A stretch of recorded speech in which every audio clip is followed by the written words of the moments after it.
Big pass லைவ்ல ஒரு பக்கம் வினோத் ரம்யா கிட்ட பண்ண ஒரு விஷயம் சோசியல் மீடியாலாம் பரவிட்டு இருக்கு. அதோட ரீசன் என்ன அப்படின்றதையும் பார்க்க போறோம். ரம்யா ஜோ அந்த குறிப்பா பார்வதியை பார்த்து இவெல்லாம் ஒரு ஜென்மமா கேவலம் சி அப்படின்ற மாதிரி பல விஷயங்கள். கனி எஃப்ஜே ரம்யா ஜோலாம் ஒரு பக்கம் பார்வதி மேல உச்சகட்ட கான்ல தான் இருக்காங்க. அது நம்மளால பார்க்க முடிஞ்சுச்சு.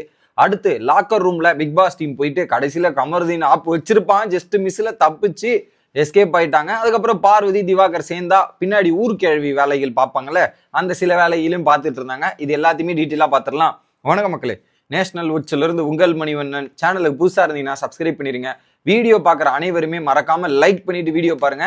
ஸோ நிறைய பேர் நான் சொல்லிட்டே இருக்கேன் லைக்கே போடாமல் பார்க்குறீங்க. தயவு செய்து லைக் போட்டிங்கன்னா அது ரொம்ப ஹெல்ப்ஃபுல்லாக இருக்கும், மறந்துடாதீங்க. ஓகே, கண்டென்ட்டுக்குள்ளே போயிடலாம். ஆக்சுவலாக என்ன ஆச்சுன்னு பார்த்தீங்கன்னா, விக்ரம் அந்த சாப்பிட்டு வாந்தி எடுக்கிற மாதிரி ஒரு தயிரை உப்பு போட்டு நல்லா இருக்கும் அந்த தயிர், வாந்தி எடுக்கிற மாதிரி போயிட்டு இருந்தார்ல, அதுக்கு நடுவில் இவங்க கரெக்டாக கண்டுபிடிச்சிருப்பாங்க. கண்டுபிடிச்சோன்னே என்ன பண்ணியிருப்பாரு, வினோத் அவர்கள் வந்து ரம்யா ஜோவை கட்டி பிடிப்பாங்க. அந்த விஷுவலோட ஃபோட்டோ உங்களுக்கு தம்ப்நெயில்ல வைக்கிறேன் பாருங்க. அது பார்க்கறதுக்கே நமக்கு ஒரு மாதிரி தான் இருக்கு. என்னையா வினோத்து இப்படி ஆகி போச்சே அப்படின்ற மாதிரி தான் இருக்கு. அது பார்க்கறதுக்கே வந்து சரி, ஒரு வெற்றி ஜெயிச்சிருக்கோம், அது வந்து வின்னிங் செலிப்ரேஷன் அப்படின்றது ஓகே, ஹக் பண்ணுறது வேற. ஆனால் இந்த அக்கா பார்த்தா எனக்கு அப்படி தெரியல. ஏன்னா க்ளோஸாக முகத்துக்கு பக்கத்தில் போகிறதெல்லாம் பார்க்கும்போது இது வேற மாதிரி தோணுது. ஆக்வர்ட் ஃபீலிங் வரா மாதிரி தான் அதை பார்க்கும்போதே இருக்குது. வினோத்தே இப்படி பண்ணிட்டேயா கடைசியில் உங்கள் மேலே இருந்த அபிப்பிராயமே மாறுற அளவுக்கு இந்த ஒரு விஷயம் போயிருச்சே அப்படின்ற மாதிரி தான் ஒரு ஃபீலாக இருக்குது. ஸோ எனக்கு அது பார்க்கும்போது ஒரு மாதிரி இருக்குது. உங்களுக்கு என்ன ஃபீல் ஆகுது அப்படின்றத சொல்லுங்கள். ஸோ நார்மல் செலிப்ரேஷனுக்கும் அதுக்கும் வேற மாதிரி இருக்கிற மாதிரி தோணுது மக்களே. மறக்காமல் உங்களுக்கு என்ன தோணுச்சோ அதை கமெண்ட்ஸில் போட்டுருங்க. ஓகே, அடுத்ததாக இன்னொரு பக்கம் அரோராவும் கமருதீனும் பேசிக்கிறாங்க. அதுல குறிப்பா அந்த ஆதிரை மேட்ரு இதெல்லாம் என்ன ஆச்சு, ஏதாச்சு, எதனால அப்படின்னா வந்ததுன்ற மாதிரி ஒரு டீட்டெயில் டிஸ்கஷன் போச்சு.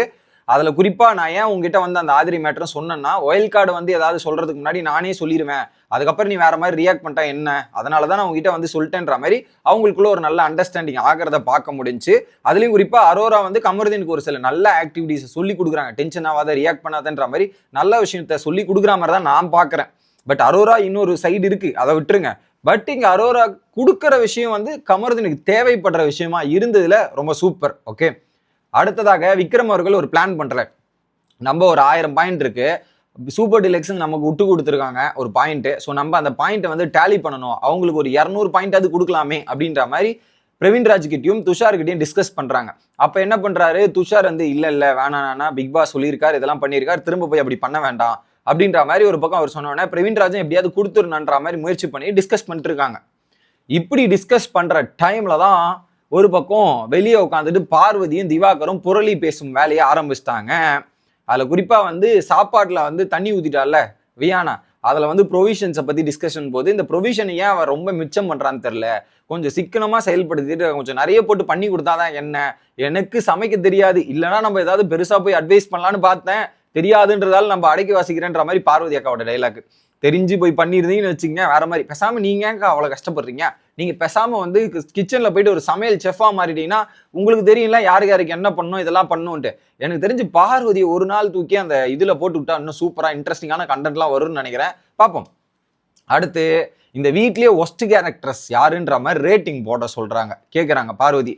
எப்படி நம்ம லிஸ்ட்ல இருக்கிறது அவர் லிஸ்ட்ல இருக்கா, அவரது நம்மளதுல இருக்கான்னு செக் பண்ணலாம் போது கமருதீன் முதலாவது இடம், வினோத் 2வது இடம், பிரவீன்ராஜ் 3வது இடம். இது மூணுமே பார்வதிக்கு இப்ப செட் ஆகாத கேரக்டர்ஸா இருக்கு, அதனால இது 3 அப்படின்ற மாதிரி சொல்லிடுறாங்க. அடுத்து சரி ஃபீமேல்ஸ்ல சொல்லுங்கண்ணா, ஃபீமேல்ஸ் யாரா இருக்கணும் போது அவர் சொல்றாரு ரம்யா ஜோன்றாரு. அதுக்கப்புறம் பெருசா தெரியல. ஆனா பார்வதி கிட்ட வந்தப்ப அரோரா, கெமி, ரம்யா ஜோ இந்த 3மே வெரி வெரி ஒஸ்ட். இந்த 3 கேர்ள்ஸ்ல ஒஸ்ட்னா இதுதான். இப்ப ரம்யா ஜோக்கு பிரச்சனை இருக்குது, அரோரா கூட வந்து பாத்தீங்கன்னா இப்ப பாயிண்ட் எல்லாம் பேசி கோத்து விட்டு அடிக்குது அந்த பொண்ணு. இன்னொரு பக்கம் கெமி டாஸ்க்ல. ஸோ 3மே 3 டிஃப்ரெண்ட் கேரக்டர்ஸ் இருக்கிறதால இவங்களுக்கு இந்த 3மே செட் ஆக மாட்டேங்குது. அதனால இவங்க வந்து ரிஜிஸ்ட்ரேஷன் பண்ணிட்டு இருக்காங்க. அதுல குறிப்பா கெமி வந்து ஒரு சுயநலவாதி, பயங்கரமான ஆளு, இது ரொம்ப ஒஸ்ட்டுங்க அப்படின்ற மாதிரி கெமியை பத்தி பேசிட்டு இருக்காங்க. ஆனா பேசுறவங்க சுயநலமா இருக்காங்களா இல்லையான்றது அது அவங்களுக்கு தெரியும் இல்லையா, இது ஒரு பக்கம். ஓகே, அதுக்கப்புறம் இந்த இருக்கிற நாட்களை நம்ம கடக்கிறதுக்கே யுகம் மாதிரி இருக்குண்ணே, ரொம்ப கஷ்டமா இருக்குன்ற மாதிரி. ஆமாங்க, ஈஸியாலாம் இருக்காது, ஒவ்வொன்றும் பெரும் கஷ்டமா இருக்கும். நான் கூட வெளியே பில்டப்லாம் விட்டு வந்தேன், ஆனா உள்ள வந்து பார்த்தா தான் தெரியுது இதோட கஷ்டம் என்ன, இதோட இது என்னன்றது புரியுதுன்ற மாதிரி அங்க ஒரு பக்கம் பேசிட்டு அடுத்தா கேப்டன்சி டிஸ்கஷன் போறாங்க. கேப்டன் எப்படி பண்ணாருன்னு போது ஒரு பக்கம் பார்வதிக்கு பிரவீனோட கேப்டன்சி ஓரளவுக்கு நல்லா இருந்த மாதிரி தான் ஃபீல் பண்றாங்க. பயஸ்ட் இல்லாம நேர்மையாகவும் நியாயமாகவும் சில இம்ப்ரவைசேஷன் 2 தரப்பு நியாயம் கேட்டதெல்லாம் நல்லா இருந்ததுன்னு சொன்ன உடனே அதெல்லாம் சொல்லக்கூடாதுமா, விஜேஎஸ் கேட்டா வேற தான் சொல்லணும், நீ சொல்லு அப்படின்ற மாதிரி சொன்னோன்னே அப்படியே பிளேட்டை திருப்பி போட்டு பல விஷயங்கள் திருப்பி பேசுறாங்க. நெகட்டிவ் பாசிட்டிவ் ரெண்டுத்தையும் பேசணுன்ற மாதிரி பேச ஆரம்பிச்சிடுறாங்க. ஓகே, இது ஒரு பக்கம் நடக்குதா. அடுத்ததாக என்ன பண்றாங்கன்னா, பிக் பாஸ் டாஸ்க்கு கூப்பிடுறாரு. நேத்து ரூல்ஸ் தான், பட் ஒரே ஒரு சேஞ்ச் என்னன்னா, நேத்தா மாதிரி பிக் பாஸ் வீட்டார் போனோம், அதுல 1000 ரூபாய்க்கு மேல எடுத்தா மொத்தம் காலி. 9 செகண்ட், நேத்து 15 செகண்ட் இருந்தது, 9 செகண்ட். கமருதீன், பார்வதி மற்றும் அரோரா போனாங்க. இதுல அரோரா 2 ப்ராடக்ட்டும் பார்வதி 3 ப்ராடக்ட் அதிகமா எல்லாருக்கும் 300 பிரிச்சாங்க. பார்வதி எடுத்துன்னு வந்தது பாத்தீங்கன்னா 500 ரூபாய்க்கு, அரோரா எடுத்துன்னு வந்து 300 ரூபாய்க்கு. ஸோ கமருதீன் எடுத்தது 600 ரூபாய். அவர் உள்ளே நின்ட்டார். நல்ல வேலை கமருதீன் 600 400ன்றதால உள்ளே நின்ட்டார், வெளியே வரல. இவங்க 2 பேர் கரெக்டா வெளியே வந்து 800 ரூபாய்க்கு பர்ச்சேஸ் பண்ணிட்டாங்க. கமருதீன் வந்து இருந்தாருன்னா ஒட்டுமொத்த ஐட்டமும் கோவிந்தாவா இருக்கும். பட் ஓகே, அதுக்கப்புறம் கமருதீன் எப்பா இதுக்கப்புறம் இதுக்கு நான் போற மாதிரி இல்லை, பிசிக்கல் டாஸ்க்னா கூட அமிச்சிருங்க, நான் வேற அது வெளியே வந்துருந்தா 600 ரூபா போயிருக்கும், ஒட்டுமொத்த வீடுமே என்னை வச்சு செஞ்சிருப்பீங்க, ஸோ இதை அவாய்ட் பண்ணிக்கிறேன்டா சாமி அப்படின்ற மாதிரி விட்டுட்டு போயிட்டாங்க. இன்னொரு பக்கம் என்ன பண்ணிட்டாங்க, அவங்களுக்கு தண்ணி சோறுலாம் இருக்குல்ல, இன்னைக்கு ஏதாவது மதியம் பண்ணி தரலான்ற மாதிரி பார்வதி கெமி கிட்ட சொல்ல, டீமுமே அப்படிதான் டிசைட் பண்ணி ஒரு நல்ல ஃபுட்டா கொடுக்கலாம், சூப்பர் டிலக்ஸ் எதுவுமே இல்லாம இருக்காங்களேன்ற மாதிரி டிசைட் பண்றாங்க.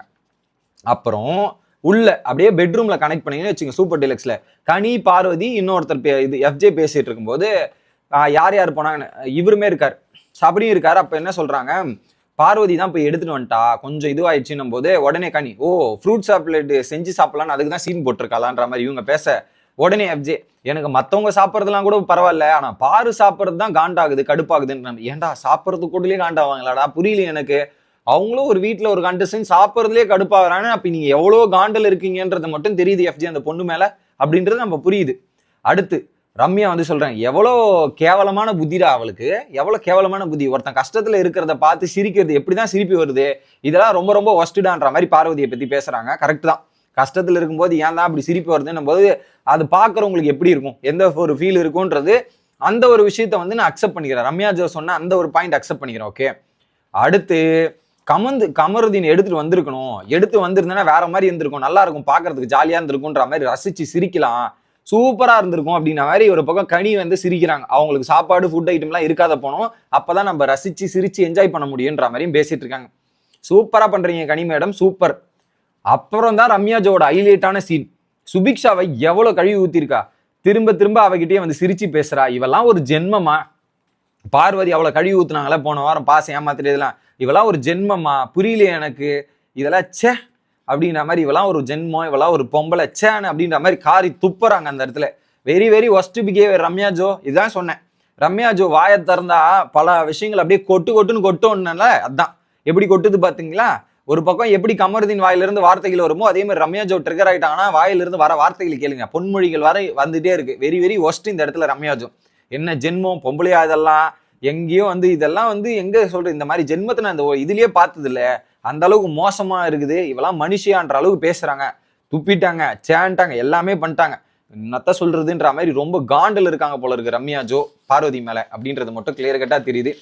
ஸோ அந்த வார்த்தைகள் இதெல்லாமே ரொம்ப தவறான செயல். இதுல வன்மம் தான் தெரிகிறது. ஒரு பக்கம் சூப்பர் டிலக்ஸ்ல இருக்கவங்க அனைத்து மெம்பருக்கும் பார்வதி மேல உச்சகட்ட கோபமும் வன்மமும் இருப்பதாக நமக்கு தெரிந்துக்கலாம் அப்படின்றத சொல்லிக்கிட்டே வீடியோ முடிக்கிறேன். Bye guys.